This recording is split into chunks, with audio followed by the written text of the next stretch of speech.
Hello and good evening, everyone. I'm Justin Williams, Associate Professor of History and Director of the African American Studies program here at University of Detroit Mercy. And tonight we are so excited to welcome you to our talk with award-winning journalist and historian Herb Boyd and his life and the book, Black Detroit, A People's History of Self-Determination.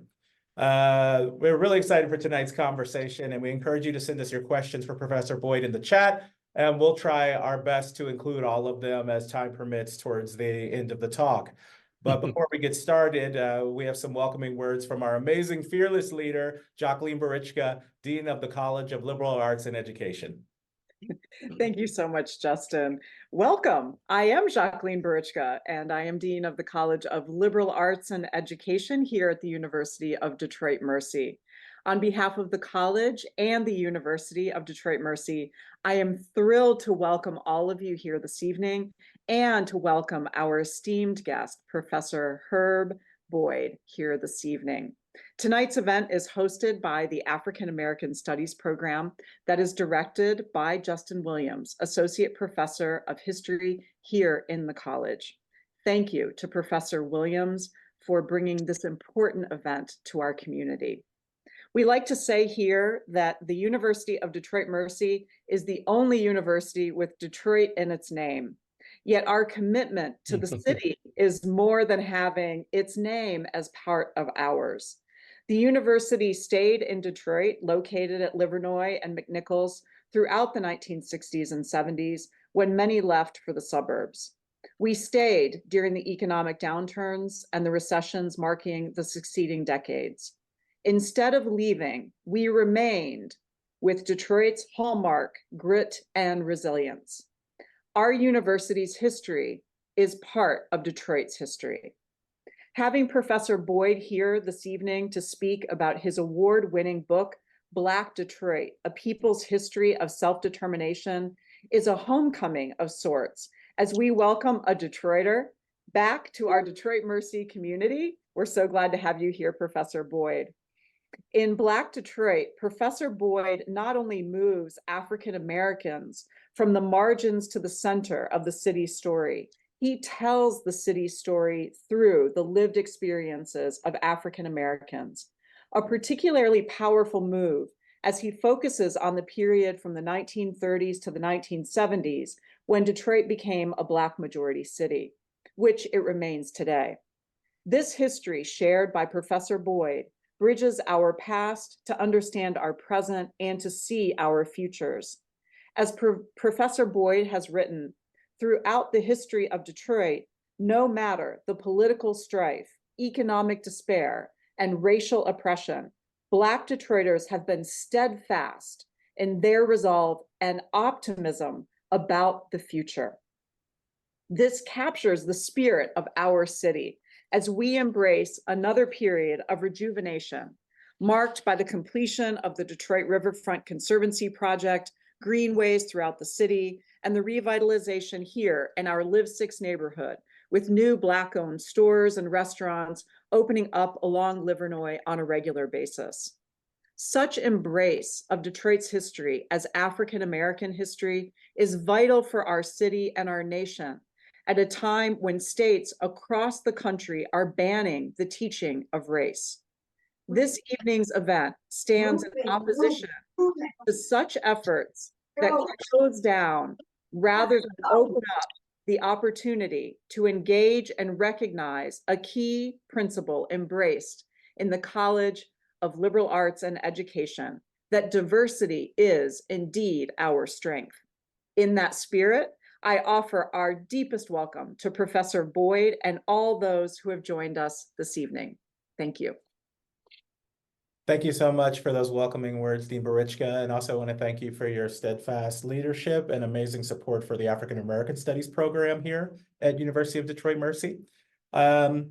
And pivoting to tonight's amazing featured guest, to give you just a sort of a brief introduction of a very illustrious career. Herb Boyd is a pioneer in Black studies who has published nearly 24 books on historical topics ranging from the Harlem Renaissance, Civil Rights Movement, and modern African history to very much acclaimed, garnering nominations for 2 NAACP Image Awards and an introduction into the Literary Hall of Fame of Writers of African Descent. He is also a similar volume of accolades as a longtime journalist for publications like Emerge Magazine, The Black World Today, and he's one of the reporter for one of the enduring flagships of the Black press, the New York Amsterdam News, which also earned him an induction into the National Association of Black Journalists Hall of Fame. Amazing, a Hall of Famer in 2 different careers.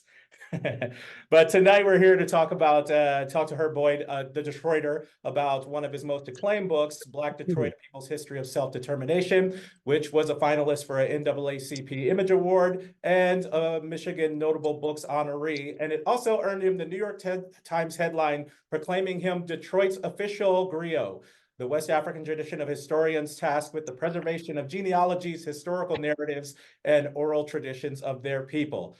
So without further ado, please everyone give a warm welcome to Herb Boyd. Thank you for joining us, Professor Boyd. Oh my goodness.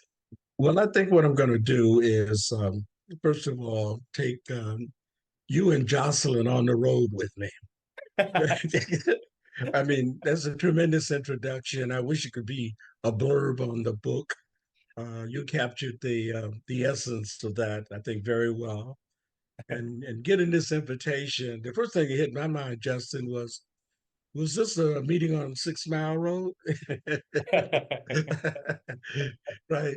Well, it's another meeting on 6 Mile Road. And a lot of people know this McNichols. You know, we grew up with the kind of the alternate usage of the name.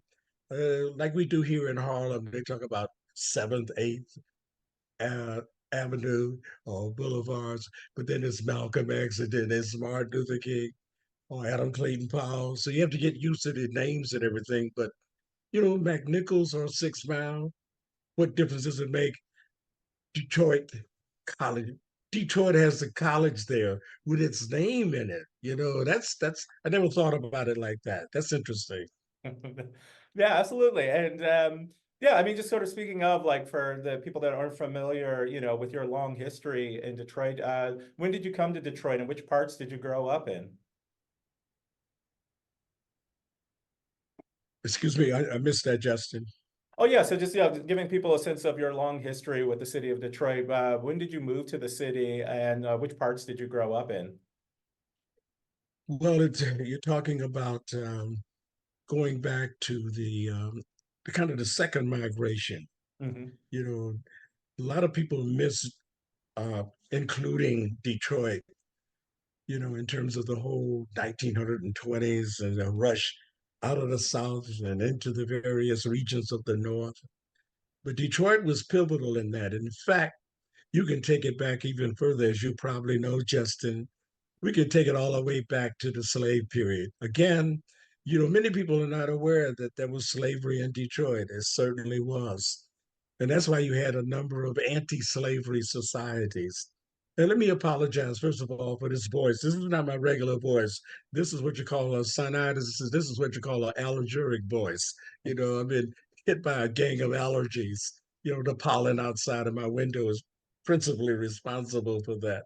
But I think we can make it through. I hope you can bear with me on this.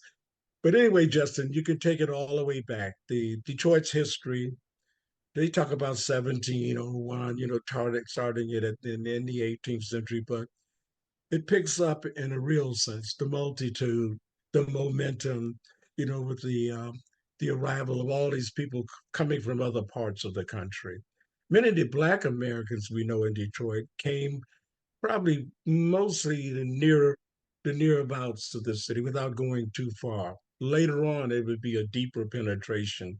But Virginia, and even New Jersey and New York and Massachusetts, to say nothing of Kentucky, particularly Kentucky in the 1830s when you have the Blackburn affair. In the book, I kind of kick it off with this with the whole arrival of Ruthie and Thornton Blackburn. This is an adventurous couple who were determined to leg it out of freedom, to get right on the road. They were like these fugitives running away from that incarceration, that plantations of the South, and made their way up the river and arrived in Detroit, 1833.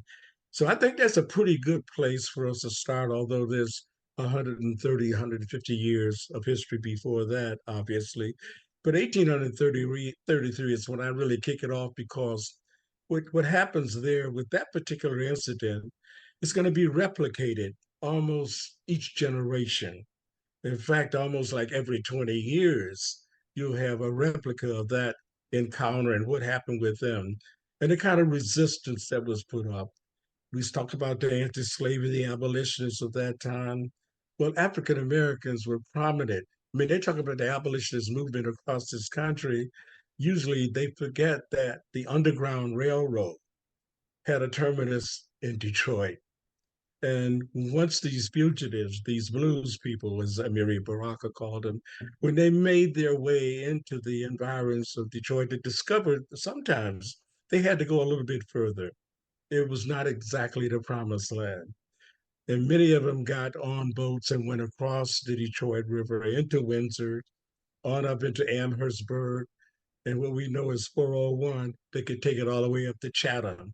Of course, Chatham was like a reservoir of freedom up there, where you had people like Harriet Tubman and Frederick Douglass. They often visited Chatham, Ontario. So that's a historic point in terms of the connection to Detroit's history.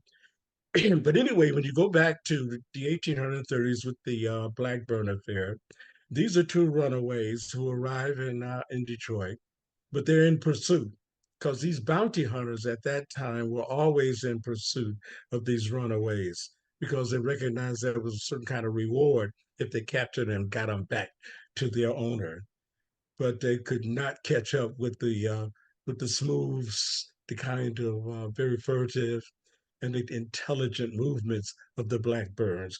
And they were assisted by the anti-slavery movement once they got up here, once the sheriff came up and decided, hey, I got him. You know, the abolitionists of Detroit stepped up, defended them, secured their safety, and made a way for them to get out of the jails where they had been incarcerated and across the Detroit River and on up into Canada. Their story, I kind of leave their story right there, but it's picked up by two or three very important Canadian historians who do just a remarkable job in terms of what happened to them later on as Black people in Canada. And I know it's the Canada-Detroit connection. We got so many interesting connections that we can make later on. But anyway, we started right there for Justin. We can pick it up and maybe let me open it up and let some people fire away with their questions. Yeah, yeah, I wanted to follow up kind of on that, because you do open the book with that larger history. Was that the history sort of taught in the schools that you attended in the city of Detroit, or was that a history that you wanted to uncover to sort of expand the narrative beyond sort of just the Great Migration as far as the Black presence here? Well, what the book does is that we move almost chronologically and topically. Mm-hmm. It's broken down into kind of chapters and segments of what I call significant events and moments or individuals in Detroit's history. So if you're starting off with the Blackburns in the 1830s and you move on into usually the most important period after that is to get into the 1860s. Again, a lot of people don't know, not aware that how Detroit was instrumental in the whole Civil War period. Mm-hmm. In fact, there's so many parallels you can draw between Detroit and New York when you get into the 1860s. Usually the big event for all of these historians at that time are the draft riots that occurred in New York. You know, in other words, this is 1863 now. It's 30 years after the Blackburn affair. Now you have these African Americans are being were being conscripted into the army to some extent. But for the most part, when they go in, they're taking jobs. They're not invited into the army right away. This is going to be Frederick Douglass's job to do. But when the whites are conscripted, the blacks move in and take their jobs. So that creates turmoil between the two communities. It was principally the African Americans against the Irish community at that time.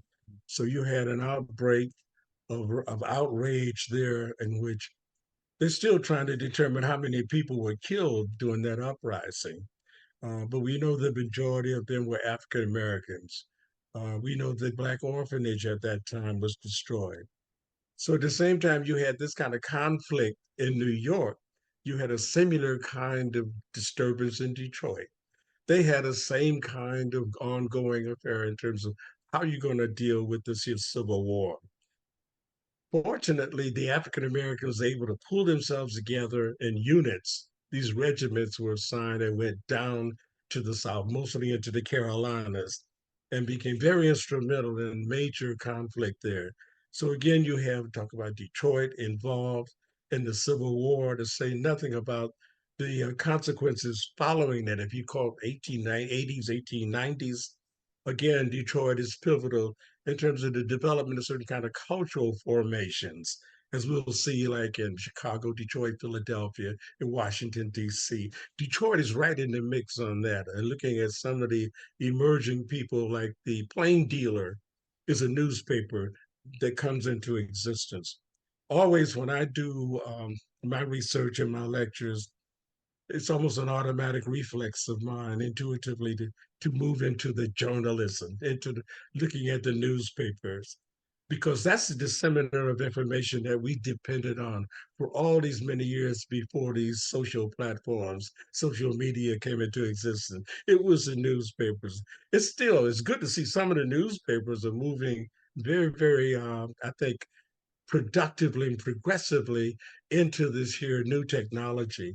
I know at the Amsterdam News, we're doing a remarkable job of opening up, and in fact, perhaps is the largest disseminator of information from an African American standpoint online. So that's a development. But so the newspapers are always critically important for me, as they was in the 1820s when you had Freedom's Journal with Samuel, with Cornish, and with these individuals who created the paper back in 1827 in New York.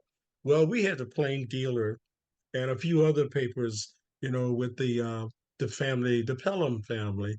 If you talk about the early families in Detroit, probably principally one of the most industrious of these families was the Pelham family. So these brothers, essentially, they founded the newspaper. That was the Detroit Plain Dealer. When I was doing the research on Black Detroit, and going through the archives over there that was at the main library, and going through these old microfilms and seeing the Plain Dealer. There was a few other papers at that time, but principally it was a Plain Dealer. And I leaned on them considerably, particularly for this flourishing period of Detroit's history in the 1880s, 1890s, because that is post-Reconstruction.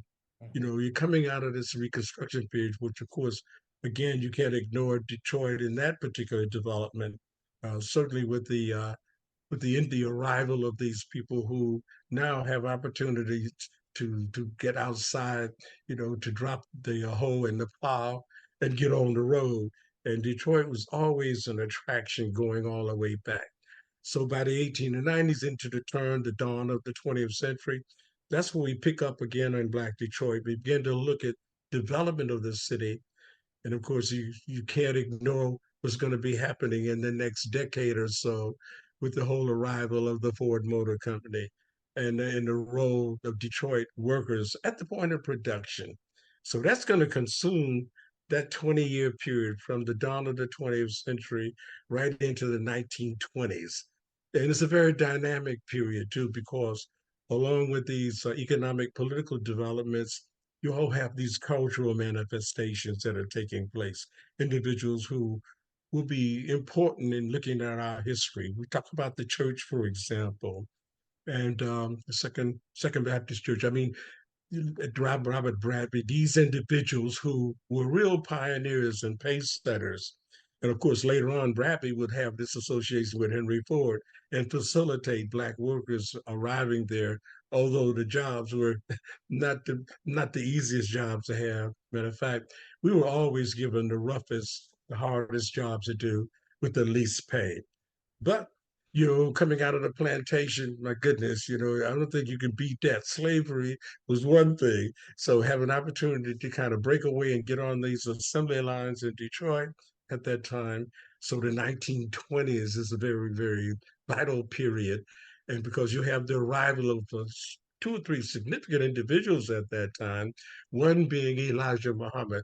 Of course, he was not that, he was Elijah Poole when he arrived in Detroit. And going back in the late 20s and into the early 30s. That's another dynamic period of Detroit's history because a lot of people forget that the Nation of Islam was founded in the city of Detroit. And many don't know that it was a Black woman, Bernstein Sharif Muhammad, who was the wife of John Muhammad, who was the brother of Elijah Muhammad, who was principally responsible for creating the University of Islam. So when Malcolm is talking about his whole connection, with the Nation of Islam when he arrives in the 1950s, he's leaning on the research of this Black woman who had the skills and everything, the literary skills, secretarial skills that would be significantly important in developing the University of Islam. She had these skills, Justin, because she went to Commerce High School. I mean, once upon a time, it was a Cass Tech Commerce High School. I don't know if you know all about that history, but let me stop right there. I guess I set the stage here up to the 1930s. Let the people pick it up from there with questions. Yeah, well, we'll save some questions for the audience towards the end here. I actually wanted to get kind of like into your biography because that's a that was a kind of a great stopping point there because it's right at like your family's arrival in the city, and you're going to be kind of in the middle of those, kind of in the middle of things. Did you see yourself like in coming to the city as part of that wave of migration, or as being part of something historic? What was kind of the feeling at that time? Oh, sure, right. 4 years old, I had it together, Justin. Certainly, it came later on. Yeah. And matter of fact, when we arrived, my mother brought me and my brother. This is like 1943. So you figure like it's a century after a lot of those other developments, early developments, pivotal pioneers coming into the African American pioneers, runaway fugitives. So 1943, World War II is going on. My mother is like, we lost her a couple of years ago now, but she lived to be 101 years old. But she was the most resourceful individual I had in doing Black Detroit, because basically it's her book. All I did was listen to a lot of the stories she told me, and she was involved. She was very energetic, not that educated, but very, very intelligent, had an extremely sharp mind, and was kind of like a tireless worker. She would do two or three jobs at once. So she gave us that kind of legacy. She endowed us, with that genetic ability, to say nothing of her powers of intelligence. So all of that is a part and parcel of pulling together the book. So when she brought us out of Cotton Valley, Alabama in 1943 and threw us on that train and brought us up to Detroit, we arrived, talk about Michigan Central. I mean, there's a lot of discussion now going on about the kind of preservation, the work they've been doing there to bring that whole dilapidated location, into a fresh existence. All of that certainly can be commended. At the same time, we can discuss about some other areas of the city that need similar kind of improvement and development. But that's a step in the right direction. We don't necessarily poo-poo that, like go ahead and do it so long as providing opportunities for African Americans. Can they have the concessionaires? Will they have the stores in there? Will they have the jobs? This is the thing we had here in developing Harlem. It says if you're going to build a new store, then put on one of these giant retailers coming in. You make sure that the people who are immediately employed there are residents right in the vicinity. they can walk to work. So we had those same kind of concerns across the country in terms of the whole struggle here on reparations to make sure that African Americans are involved in the progress and development of these municipalities in particular. But again, get back to the question, sure, we arrived 1943, boom, similar to what's happening in Harlem and other parts of the country. It's an intense confrontation then between these new arrivals and the people who consider them indigenous to the part of the city. Boom, slam, bam, jobs, housing, just taking care of certain kind of utilities. What can be done in terms of transportation? What's happening with schools and hospital, medical care? All of these things come into play. Thankfully, we had a couple of very industrious individuals in the 1940s. As a matter of fact, they go back to the 1930s when you had the whole development, the National Urban League, people like Forrester Washington, John B. Dancy, all those folks were very much involved in making sure when these new arrivals, these blues people from the South arrived, that they were given accommodations in terms of housing, medical care, jobs, and what have you, and the living facilities. All that's taken care of. So when we arrived, my mother had already done what you call a reconnaissance. She had gone on a scouting mission a couple of times. So she knew the lay of the land and had her job set up. So when we arrived first off out in Inkster, out in Inkster, Michigan. And then from Inkster, we worked our way back into Black Bottom, Detroit. And then from Black Bottom, we moved all the way across the city. We must have lived in at least 10 or 12 locations before I got to high school, and then a few after that. So anyway, the beginning for me is that Woodward Avenue, coming off of the train, getting on a bus, and coming down Woodward Avenue. And, hey Justin, seeing all these the bright lights. I'd never seen anything like that in my life. Like these bulbs are popping. This is 1943. So there's the Fox Theater, there's the Adams Theater, the United Artists. I can never forget, when we turned the corner there, I guess it was near the Michigan Theater, near the United Artists, they had this huge billboard, this man is smoking a Camel cigarette and blowing smoke coming out of the billboard. That image just lived with me for years. And then, of course, moving from there on into settling into parts of Black Bottom and later on the North End. But 1943 was a glorious beginning. It also had a terrible disruption because that's when you have one of the major race riots in this country occurred in 1943. And so I had only been in the city, a couple of months when this here broke out. And all I knew of it is that my mother was running in and out of the house, you know, telling me exactly, dramatically telling me what was going on in the street.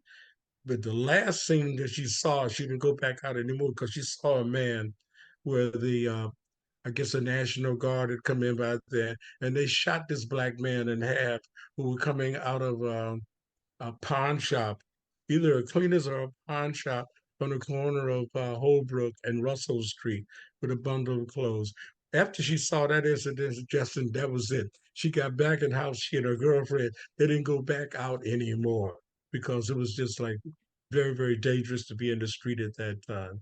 So all of that later on, we talked about that. And of course, that forms a very interesting chapter in the book to see exactly how African Americans survived through that turbulence and that turmoil. Of course, it was nothing at all new for us. We'd been through some similar situations before.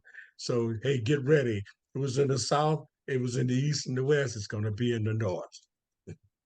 Yeah, speaking of, yeah, I think that's a sort of a really great point about sort of the persistence that coming from the South, seeing that racism, the way it manifests itself in the North, and then even talking about the basic ideas of why people were coming, the ideas of jobs and housing and having Yes. self-determination, right? So like, what was, how did that inform your time at Wayne State University, also at a major crossroads? You're there in the late the early 70s. So you're thinking about ideas of Black nationalism and civil rights and economic justice. And how did that inform your worldview and the kind of work that you went on to do as a scholar and journalist? That's a very important question, Justin. One of the things about that is that, you know, you can't control a lot of these issues and the dynamics of politics and culture around you. So you find a way to like kind of go with the rhythm. We went with the rhythm in terms of taking those jobs, in the factories. They were the most arduous and obviously the most dangerous jobs and ones that were underpaid. But hey, it was a step. We saw it as a possibility to gain the kind of money and the finances to have your own home and have your own car. Those are important developments for a lot of people who are like these. Many of them were trained technicians coming out of the South to some degree, but most of them, I think, were farmers. We arrived there with no understanding of a lot of the technology that was going on. So it took us a minute to work out of the foundry onto the assembly line to be an assembler. And of course, tool and die, that was like out of the question at that time. But we found ourselves in these factories, and you get that we found that rhythm too. You take like a Barry Gordy, for example, who was very instrumental in providing these opportunities for us later on when he created Motown. Well, he heard that same kind of racket noise. He saw that rhythm going on there. He saw the assembly line process, and he took that particular moment and transferred it into the creation of these cultural products, this music industry that became more or less, I feel, the kind of the soundscape of Black America, of U.S. Economy and culture at that time. That music, it was so vital. It was coming out of Motown, and many of those people, they were like my friends and neighbors. And I grew up with them. You take a Diana Ross. I was in the Jeffries projects. She was in the Brewster projects. We have Lamont Dozier, who was along with one of the most fantastic songwriters in this country, along with Eddie and Brian Holland. And their cousins, were all friends of mine. Lil Willie John, we were all right in and around that projects at the time. To say nothing of the jazz musicians, because there was no break between. I mean, they had some kind of compartmentalization of the music, obviously, but in Detroit, you found a musician who was capable of classical music coming out of Cass Tech. And Cass Tech had a whole slew of individuals who had been well trained. But Cass Tech was not alone. There was like 5 or 6 other high schools where music programs were fully developed and was creating these world-class musicians. That's one of the things I hear often. They say we need to have that again. We don't know what extent they exist across the country where the education process on the music culture is not as good as it used to be when we were going to school. I mean, I heard Ron Carter talk about it, Barry Harris, to say nothing of the younger musicians coming out. It's good to have somebody like Kassan, with Marcus Belgrave's son, the work he's doing there, to say nothing of Mike Mumford, and he's educating young people there. I think the education process that grew out of individuals like Rap House or Ernie Rogers coming out of Northwestern High School, or some of the stuff that Donald Washington was doing with Bird Trains Go Now. Back in all of that is a part of the country called the tapestry, the connecting tissue that was bringing culture and mixing it right in, with the kind of working conditions that we face in this country. The union movement is going to be critical for us in terms of developing leadership. The church and the unions, they're going to be like the real platforms, the kind of what you call the bedrock, of the Black community at that time. So everything is happening in the 1940s to set the stage for the 50s, to say nothing of the dynamic 60s. I mean, we could take a whole hour on each one of these decades. They kind of itemize individuals, developments, what was going on the cultural front, political front, all these things. But you get to the 1960s, that's going to be important develop. Many people know about the March on Washington, for example, Justin, but they forget, that was a dress rehearsal for that right in Detroit. Months later. I mean, hey, what he did there in the summer, later is going to be captured and delivered again in the nation's capital. And that's where he hooked up with people like Reverend C.L. Franklin, Aretha Franklin's father, who was very as dynamic in the pulpit as he was on the political realm. To say nothing of Benjamin McFall and some of these funeral people who were involved in burying our people, to say nothing, the Diggs family, Charles C. Diggs. It's been outstanding, the labor of the Coleman Young, coming out of the TULC. That's important to see how these labor leaders are hooked up with the religious leaders who then like are making some impact on the whole political ferment at that time. So you have to take it all together. You don't have to divide it up because at some point they come together and they converge in such a way as that it's not unusual to have a C.L. Franklin preaching in New Bethel, and in the audience would be people who were involved in politics and culture and education, to say nothing of the economy of the city. So that's where in terms of some of the benefits coming out of segregation, that the community, we cleave together. It was not unusual to live on a block, for example, that the man who's shine your shoes, who's a tailor and everything, lived right in what you call cheek and jowl to the to the lawyer, to the doctor. We were all right there together. So if you have to talk about some benefits, and of course it sounds paradoxical, there could be some benefits out of segregation, but certainly, building that self-determination that we talk about in the book, that's one of the consequences because we were cut off from some opportunities, not given these, the open doors there. We kind of created our own system. We created our own institutions, whether it was cultural, political, economic, we did that. Certainly in terms of what was happening with the NAACP and the Urban League, all of these are consistent parts of Detroit's history. And we played critical roles, very, very instrumental roles in terms of developing these organizations and influencing other individuals. So 1963, the whole walk to freedom down Woodward Avenue, it's say like 125, 150,000 people were involved in that, to say nothing of who was right out front. Yeah, I can see photos now. I go to Walter Luther Library. You can see some of the photos, those individuals right out front who were important leaders in other parts of the community, whether they were church funeral directors, whether you were political, the James Del Rios, these individuals was right there and saying, look, we're going to make sure that the progress, the civil rights movement is here in the North as it is in the South. No, and just, picking up like when I can't emphasize enough, like why I love the book, right? Because it has like the rich narrative of just like the response you just gave. It went down from, Berry Gordy, and then it's your neighbors, and then it's a shoe shine person, and then it's doctors and lawyers. And that's what really makes the book really compelling. So just as from the like inspiration as a historian, what inspired you? Were there any books that inspired you to write a people's history in that way, to where you're writing really about communities and institutions in ways that critics really picked up on and really loved the book for that? No doubt about it.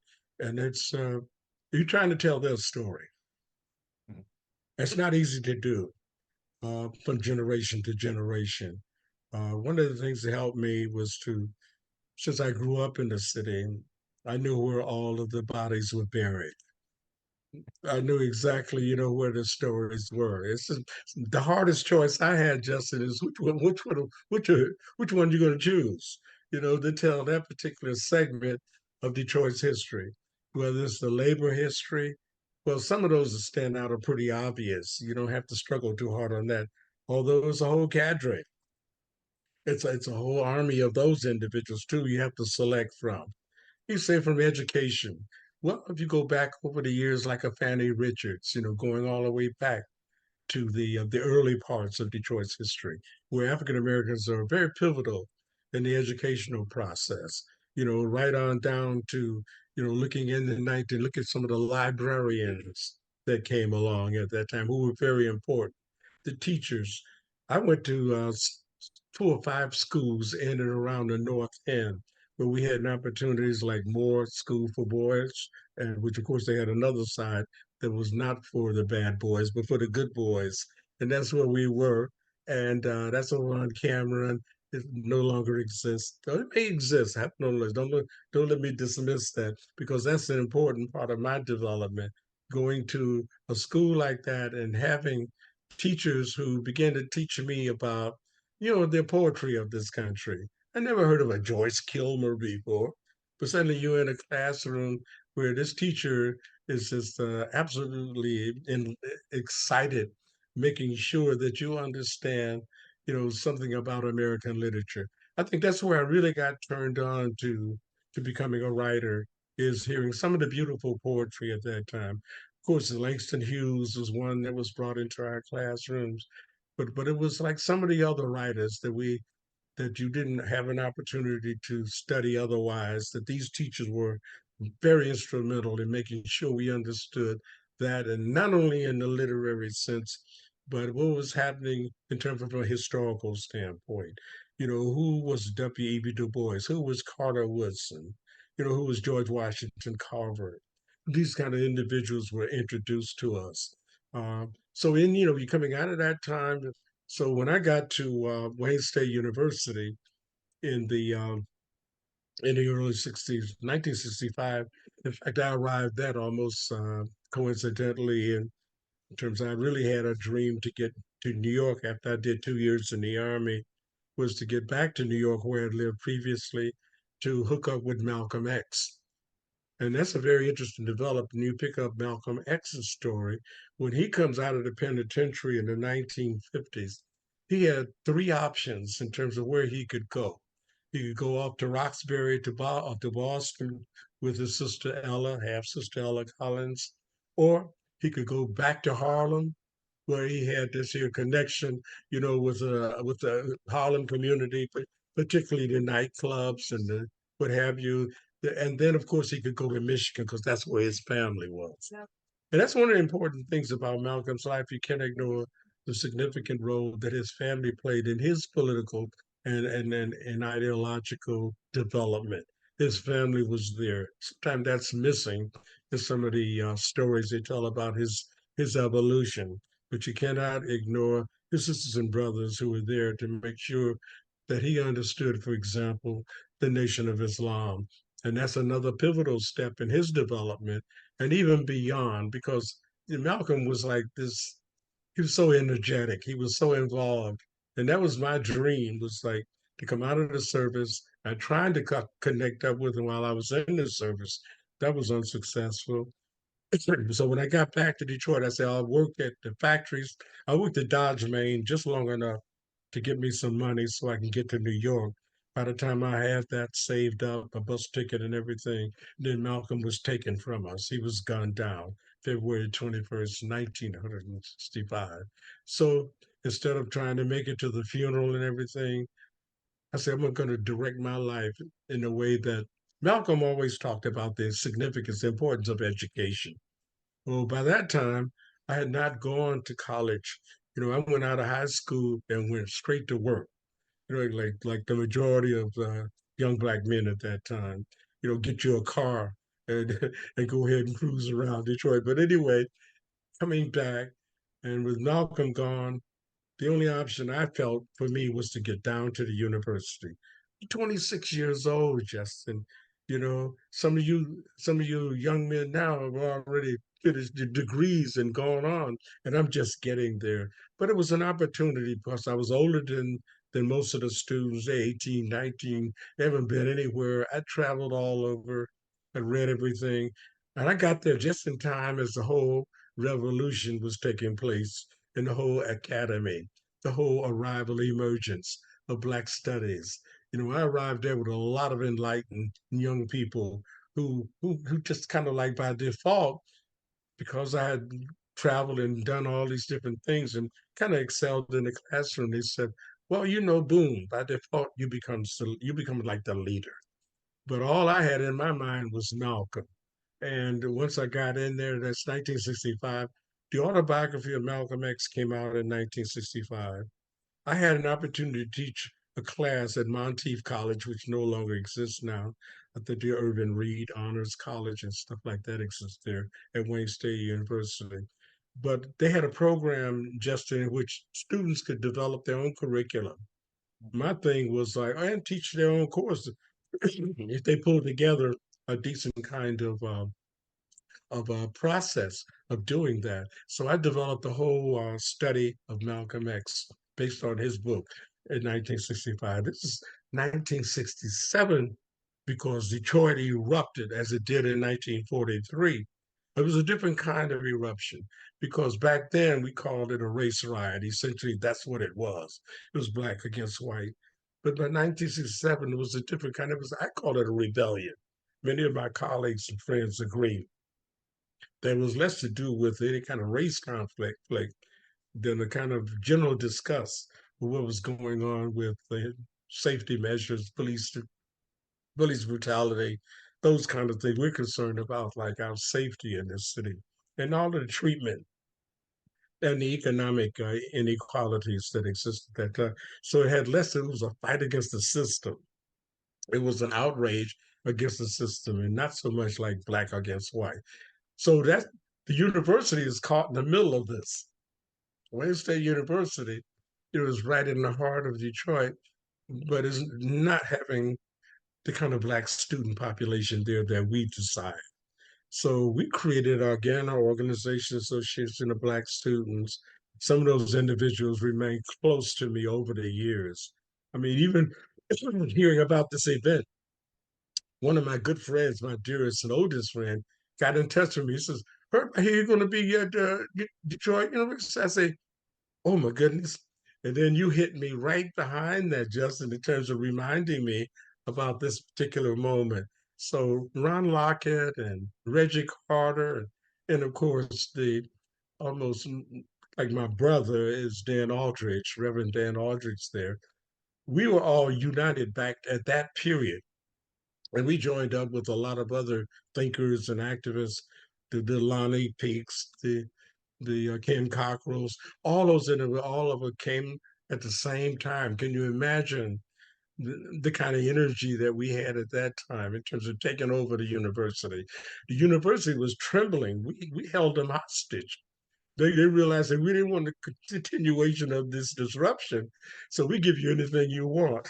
Well, they almost gave us everything that we wanted and more. We can now see over the years and not only at Wayne State University, but at other universities where you are, for example, in terms of creating these African American studies, Black studies, Africana studies, Africology, different kind of things they call it. But in essence, we're talking about African Americans and an opportunity to create their own kind of curriculum and bring in their own teachers, read their own books, and begin their own educational process in terms of development. That all grew out of this particular period. And Detroit and Wayne State University, we were right in the mix. We watched how it happened at Howard University, at Cornell, and University of San Francisco State.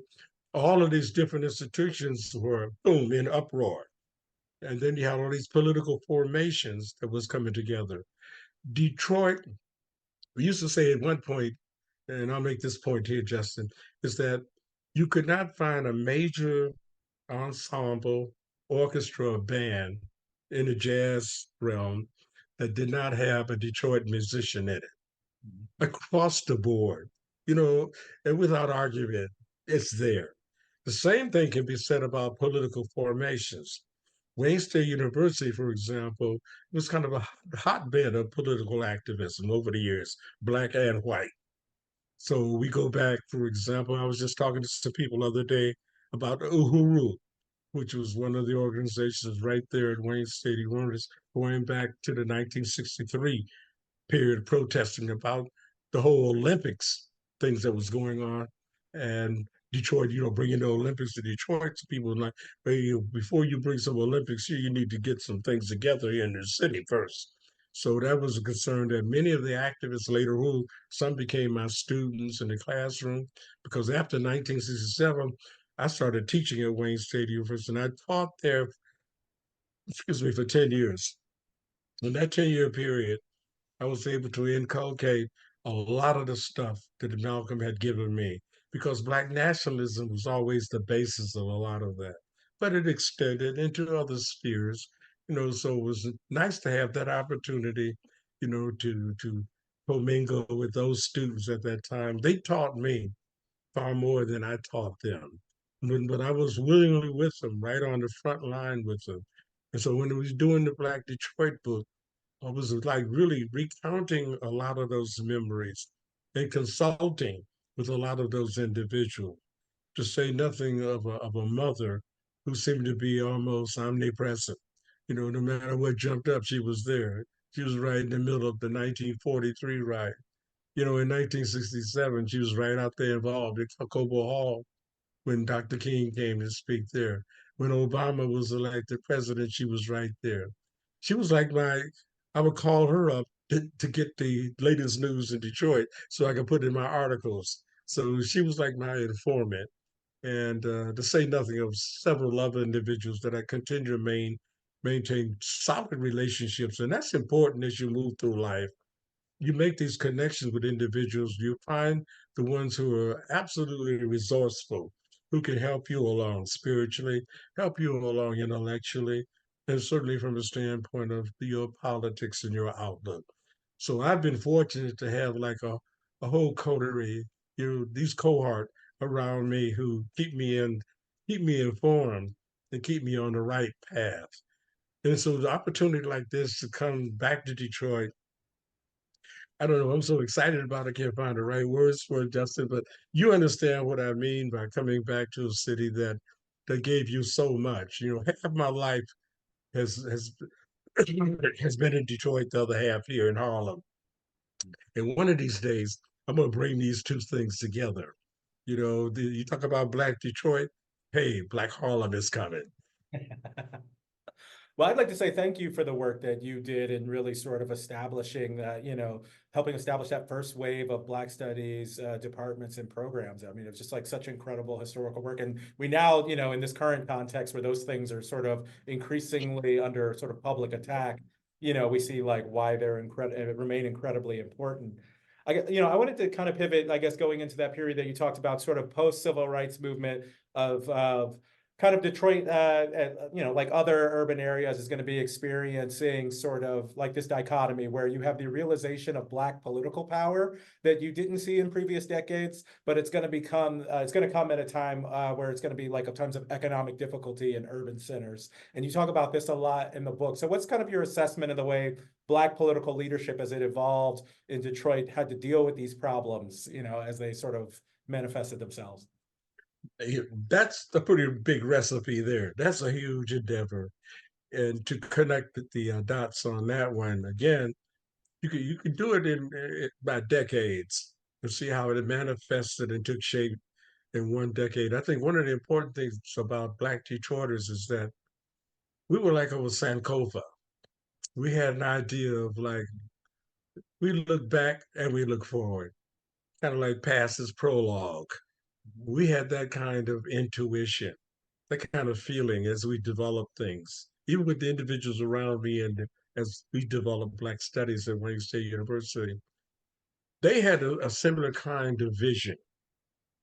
It was a matter of bringing all these visions together and then hooking up with those individuals who are outside of the academy. Because one of the developments of Black Studies that we had in mind is, first of all, bring more students on campus. How are you going to have it be a major institution right in the heart of the Black community and we're not in the classrooms? So that was one of the first demands we made. We needed an intensification and improvement on the student body here with African Americans coming in. And at the same time, something has to be done with the curriculum, because there was not enough of the courses there or teachers that we could find that we had to be comfortable with them in the classroom. Matter of fact, we didn't have any. When I started teaching, I was the only one teaching Black Studies there. And that happened for many, many years before the center was created. And then we have to talk about the history, how it maybe changes from one institution to another, but I think it's very similar developments, no matter with you at Cornell, with you at Howard University or here at City College, out in San Francisco State. They had similar kind of developments. All of them were concerned about not only what was going on campus, but how do we connect with the community? So it's a kind of campus community hookup. It's like I understand how like you and Jocelyn, how you and Jocelyn work together. I mean, it's a combination of understanding what's going on in the programs, at the same time some of the deans and what is on their minds too, because then sometimes they're disconnected. They don't understand some of the on the ground stuff that's happening. So that was a concern we have, is that it's got to be meaningful for the community. Otherwise, it's pointless. So we made sure we opened up the doors. And many of those people we brought in to the campus were some of my friends who I'd worked with in the factories. So now they're on campus. So they felt comfortable. Here's Herb here, boom. And we used to work together on the assembly line, the wet deck. So that was quite easy at ease, and I could facilitate their movement because they needed counseling. Many of them, had some kind of work on their background, their skills, to both writing and reading skills. Those things have to be, because there was a break, there was a systemic break, in the whole educational process for many of them. So they have to be kind of reacquainted with it. That was another thing we had, and made sure that we had the set aside so they could be like tutored. So we had the tutorials programs and reading assignments and writing, and so they could be a part of that process and compete in the classroom. Because so often you're thrown into the classroom with all these other students, and they've had like boom, they're coming from families in which they have a legacy thing there. They had gone to school, they had gone to college. Many of these black students we had at that time they were the first in their families to go to college. So it's not like they can go back home and talk to their parents about any of this or any of the other relatives. So we had to be a family like that. We had to pull together. We would have our conferences, we have our workshops, with seminars, with all these students coming together. So you realize, we're surrounded by this, that, and the other. We're going to have to cleave together. So it was almost like a religious thing. And then out of the church experience, because we learned a lot of the lessons, coming out of the church and how they organize, and it consolidated their situation. This scientist is catching up with me. I'm gonna keep running though. We're almost to the Yeah, finish line. yeah. A little swig of water and keep going running. But one of the things about it is that's an important question, Justin, in terms of understanding development of Black studies and where is it right now? What's going on? Now, I get these calls all the time. People want to know, what did y'all do back in the 1960s in order to stabilize and continue it? And one of the things that could come to my mind is that, well, you have to study the past to see exactly. I still feel that much has to be done in a systematic way to understand exactly what the 60s was all about. Both the successes and the failures of the 1960s. I don't think we've done enough work assessing exactly what went down there. There's a few books out there that have done a pretty good job on it, but they're not widely disseminated. We need to understand exactly, and then how does it happen in a collective way? How do we collaborate and make sure your experiences coming from another part of the country dovetails with what we were trying to do here? How we could have maybe took advantage of some of the stuff that you advanced there. So it's almost like a systematic study, of what went down with Black studies. And I'm glad to know that the three or four of my friends are very much involved in that. Abdullah Kalimat, who at one time spoke at Wayne State University, and he's been compiling all kind of Black studies information, particularly online, going and find a lot of that information and then pulling it together so other scholars can come along and take a look at that and see what would be useful out of that context, in their development, in an institution where the emphasis is a little bit different, whether you want to focus on, when you're looking at the new technology, and we gotta be a part of that. They talk about Afrofuturism. We certainly gotta be a part of that stuff. We already are. We've had Afrofuturistic people all along, whether it was George Clinton, the Funkadelics, parliaments, whether it was Sun Ra, whether it was Thelonious Monk. We've had these pioneers of thought, and creativity, whether it's in science, whether it's in medicine. We were there. We've been there. And a lot of students need to understand that when they start flagging an inspiration, just take a moment and reflect, the challenges faced by your predecessors and how they got over. You look back at some of the pioneering developments right there in Detroit, for example. You look at Dr. Charles Wright.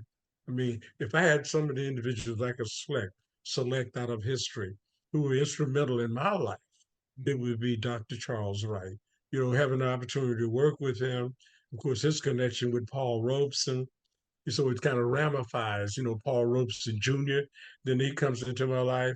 Sometimes, it's Malcolm X comes in, and then who's next? Somebody else. Oh my goodness! Next thing you know, you with James Baldwin. So all of these things is that once you start doing the activism, and you find that you're in a foxhole with somebody who is just so important, you wonder like, why are you here? You could be anywhere, but here you are struggling in terms of this emancipatory situation, in terms of the liberation struggle, and it's not over. And we have to find some new and creative ways to deal with situations that are older than the uprising of January the 6th, at the nation's capital. And the retrenchment is deep and heavy. And that's why we have to stop and pay attention to that. What can be done to head it off? Because it's going to get worse before it gets better, particularly with the coming presidential election. We have to get involved in it. I'm glad to see that a lot of people are cognizant of that, becoming fully aware that kind of danger that lurks on the horizon. Certain kind of things go down politically in this country. We thought we'd made a major step forward in the civil rights movement in terms of the Living Like Civil Rights, Act of 1965. We've now it has been eviscerated. Back with Shelby, Holder, boom, boom. Then you go down to looking at the civil rights laws and stuff that came out of the 1960s. They're being like trimmed away. So we have to find ways to guard against and be very, very vigilant about holding on to some of this because the war ain't over. We want some temporary victories, but we have so much more to do, Justin. And I'm glad to know that some of our academics, some of our scholars, have not disconnected. They're very much connected with what's going on today, particularly when it comes to like critical race theory. When you talk about this kind of structural racism that exists in this country, the whole banning of books, all these things are a part of the educational process that our students should be fully aware of and armed to do something about. Next question, man. Go ahead. Yeah, I have one more. So for those of you, just if you would like a question for Professor Boyd, if you can post it in the Q&A section, and I'm happy to pose it to our wonderful guest. For my last question, you sort of in the book on an optimistic note about the economic fortunes of the city, particularly focusing on new developments like Shinola coming to Detroit. Now, in the time since you published the book, Detroit is very much in vogue, even making Condé Nast Travelers cities that you must visit in the entire world. Do you feel kind of vindicated by your optimism that some people sort of pointed out as being sort of like maybe like a special opinion at the time? Well, I think one of the things about it, we Detroiters have always been optimists. It could be anything else but that. Well, we know we had a rough enough road to hoe, and so we pick up the tool and went to work. We did that repeatedly from one generation to another. So the whole working class and at the point of production is nothing new, because once you're at the point of production, you're always trying to find creative ways to make it easier. Once you're on that front line and you got that assembly line, those cars are rolling past you. You got to have some ingenuity, some understanding of like solving the rhythm of that work, and then sometimes how do you make it easier for yourself? So that kind of ingenuity, that kind of creativity has always been a part of the African American experience. Detroiters when you go all the way back to Elijah McCoy, for example. A lot of people don't know that Detroit connections, right there, Elijah McCoy, the real McCoy. Here's this inventor. I mean, he had so many patents out there. They could have called him General Patton, but he had so many innovations and developments, particularly when it came to transportation, the trains, moving them, the self-oiling device that could be put together in the train. You don't stop the train and oil it. It's got a self mechanism. It oils itself.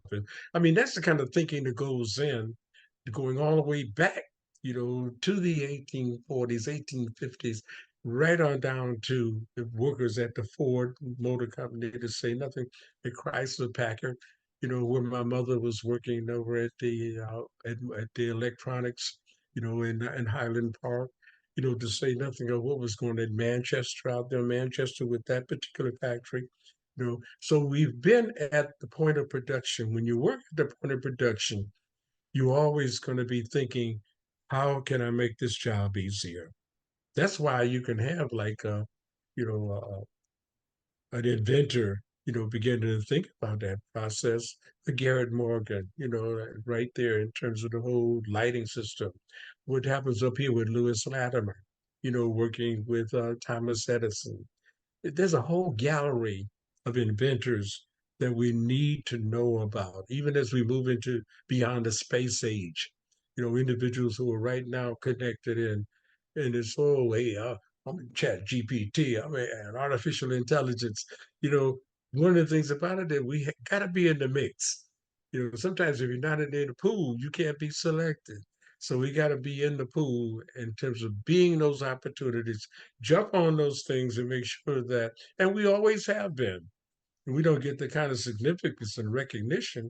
Each week in the Amsterdam News, I dig through the files and find these individuals who need to be celebrated, who made tremendous advancements. I mean, just recently we just lost. Lewis Gossett was a phenomenal actor in terms of the ingenuity and the creativity, because he could play so many different roles. Well, he ended up getting one supporting, the first black man to get a supporting actress, Oscar for that. But at the same time, there's a few others out there we can't ignore. The Sidney Poitiers, the Harry Belafontes, all of them are with the ancestors now. So we have to understand we can't lose sight of them just because the visibility is no longer available. They are here with us in spirit. So we have to kind of take advantage of that. So I try to do that each week in the Amsterdam News. You dig back and come up with, I discover more people that I never heard of. I mean, it's amazing that the number, I guess I've been doing this now for, like, my goodness, more than 40, 45 years. Somebody say, Herb, there's a book right there. I said, don't give me no more book projects. I got enough as it is, working on my own ideas about getting the books out. But the books are important because they're connected, almost inextricably connected with the whole educational process. When I started as a child, the first books I got was the Growler Encyclopedia, the Book of Knowledge. And so, man knocked on the door, them door-to-door salesmen selling books. My mother grabbed off a full set of those books. Justin, I spent night after night. I couldn't put those books down because they were fully illustrated too. So you learn about some things that were like, man, Greek mythology, Roman mythology. You look at the Romance period, look at the poets, look at the painters, all of these things come into play. So you don't know, you realize that you're really building up a base. And later on, maybe you can go back and use and utilize in some way. Now, I didn't realize that it was just my interest, the fascination, the curiosity. And I think that's one of the things we got to continue to maintain with our young people is this kind of ongoing curiosity. They can't lose sight of that. Now, along with the indomitable aspects, of being self-determined, you also got to have some understanding about who your family is, where they come from, and to the extent that you continue that legacy. So the important thing within the Black Studies programs in this country is that they got to find a way to survive because they don't get the kind of recognition that they got when we were like, because you have organizations in the street, when you have a protest movement going on, when you have a civil rights struggle, a Black liberation struggle, all those things fortify what you're doing inside of the academy. So from the suites to the streets, that's how we used to do it. So you out there marching and making those demands, those people on the inside running the various programs, educational facilities and everything, they're very much aware of that. And if they're not, you have to make it known, both inside and outside the classroom. So that's one of the things that happened with Black Studies was inculcated with that from the very start. When we had people like Dr. John Henry Clark, you can't think about a more phenomenal thinker who's in the forefront of all of this. And he connected us with the ancient kingdoms. He hooked us up with Sheikh Anta Diop. We start talking about the individuals going all the way back to the prehistoric times. So he was there to give us that foundation. And very few people now going into the academy, they don't know who he was. No idea. So some of our younger people coming along who are very, very cognizant of that, thankfully they're their friends. And so they can begin to pull their coats. Hey man, boom. There's a store over here that sell all this kind of radical material. You need to come over and check it out. There's a bookseller right out there on 125th Street. He's got all of Dr. Clark's books. You check them out, man. So in other words, we always have what you might call these griots. Our griots continue to exist. They're not celebrated, but they continue, they persist, and they're the kind of visionaries out there that make sure we stay in touch, with a very, very, I think, what's a formidable political background that we have as a people. And, the visionaries are there, the individuals are there. It's just a matter of fact, don't ignore them. You got to go into these classrooms. You got to help them as academies and make sure, we're fortified in a way that they can't strip of us this. Because if it's a collaborative thing, we stand together and that's how, we become very powerful. Go ahead. Next question. I'm sorry. Oh, yeah, we're actually reached time there, but I actually wanted to thank you for like such, sharing so much of your life experience, sharing so much of your scholarly work with us.